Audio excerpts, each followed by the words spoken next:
More than 20,000 Palestinian children killed, over 44,000 injured, 97% of Gaza schools damaged or destroyed, and a clear pattern of Palestinian children being deliberately targeted and killed by the Israeli security forces.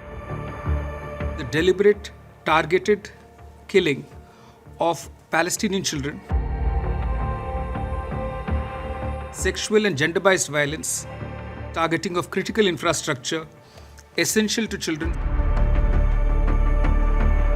These are among the findings of a United Nations investigation that is the most scathing so far. The man presenting these findings is not a diplomat or a politician. He is a retired Indian judge. His name is Justice Muralidhar.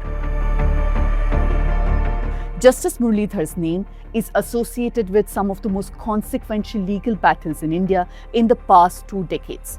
This was the same judge transferred unceremoniously by the Modi government in the middle of the night. The man who was never brought to the Supreme Court as a judge is today chairing a UN Commission of Inquiry examining one of the world's most devastating conflicts. So who exactly is Justice S. Muralidhar? And why was he chosen to lead an investigation whose findings are making headlines around the world? I am Pooja Prasanna, and let me explain.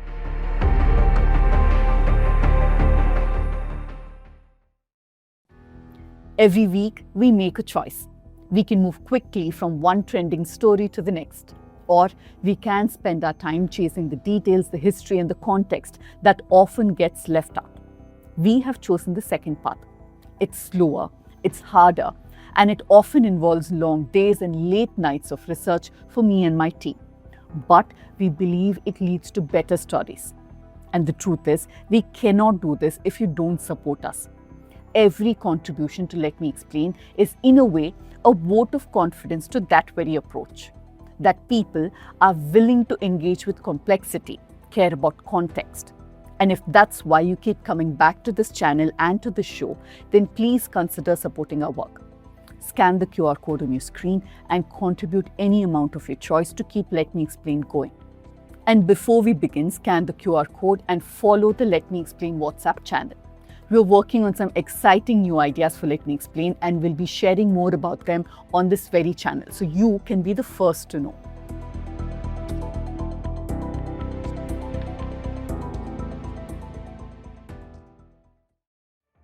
Now back to the report. The findings come from a United Nations Commission of Inquiry examining alleged violations in Gaza and the occupied Palestinian territories. The latest report focuses specifically on children.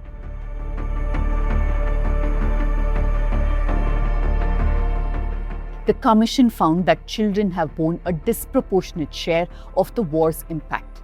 More than 20,000 Palestinian children were killed and over 44,000 injured between October 2023 and October 2025. Many were displaced repeatedly. Others lost parents, siblings, and caregivers. And according to the inquiry, Israeli military operations resulted in extensive destruction of schools, universities, hospitals, shelters, and residential areas relied upon by children. The report estimates that 97% of Gaza schools were damaged or destroyed. Universities were reduced to rubble. Hundreds of thousands of children lost access to education. One of its central conclusions is blunt. The essence of childhood has been destroyed. It also makes serious findings regarding the conduct of Israeli forces. Presenting the report to the UN Human Rights Council, Justice Muralidhar said the Commission found evidence of a clear pattern showing that Palestinian children had been deliberately targeted and killed by Israeli security forces. The report cites doctors who describe repeatedly treating children with gunshot wounds to head, neck, and chest. The Commission also examined allegations involving sniper fire and armed drones. The gunshot wounds were specifically directed at the head and the neck to cause maximum damage. In one instance, a breastfeeding baby was shot by a quadcopter through the head and the baby now suffers a permanent paralysis. The report also looked at allegations involving the detention of Palestinian children, including claims of ill treatment and sexual violence. Perhaps its most significant conclusion concerns what happens after the war. Justice Muralidhar warned that even if the bombs and guns fall silent in Gaza and West Bank, Palestinian children will simply not recover overnight. So who was the man who led this commission? That's where we come to Justice S. Muralidhar. The answer to why the UN chose him to lead an inquiry into one of the most serious humanitarian investigations in the world perhaps lies in the record that he built over many decades. Let's look at some of them now. In 2018, a bench led by him convicted senior Congress leader Sachin Kumar in a case related to the 1984 anti-Sikh riots. The riots erupted after Prime Minister Indira Gandhi was assassinated by her Sikh bodyguards, and this led to days of anti-Sikh violence across North India, particularly in Delhi. Thousands were killed, but many victims spent decades seeking justice. The Delhi High Court overturned Sachin Kumar's acquittal and sentenced him to life imprisonment. The judgment was significant because it described the riots as having features of crimes against humanity and even criticized the failure of institutions to hold perpetrators accountable. Just months earlier, Justice Muralidhar had delivered another landmark judgment in the Hashimpura massacre case. The massacre took place in 1987 when members of the armed police rounded up Muslim men during communal tensions in Uttar Pradesh, shot them and dumped their bodies in canals. A bench led by Justice Muralidhar overturned the acquittal of 16 policemen, convicted them and even sentenced them to life imprisonment. Another landmark case came in 2009. Justice Muralidhar was part of the Delhi High Court bench that delivered the Naz Foundation judgment. At the time, Section 377 of the IPC criminalized consensual same-sex relations.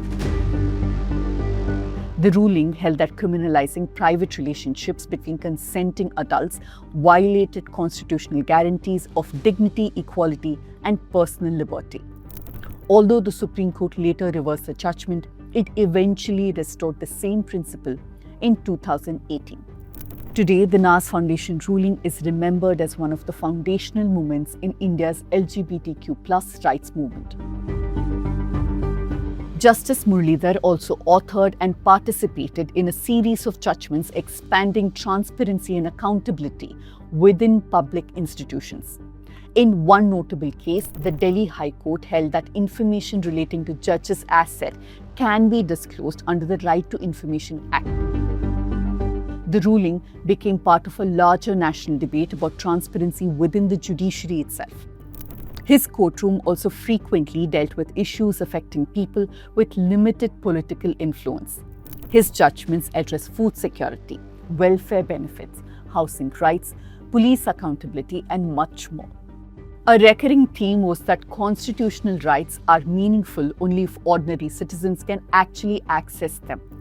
And in 2020, Justice Muralidhar's transfer became one of the most controversial judicial episodes of the year.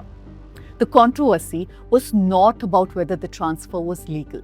The Supreme Court Collegium had already recommended that he be moved from Delhi High Court to the Punjab and Haryana High Court. What raised questions was the timing. In February 2020, as communal violence spread across Delhi, Justice Muralidhar was presiding over an urgent late-night hearing.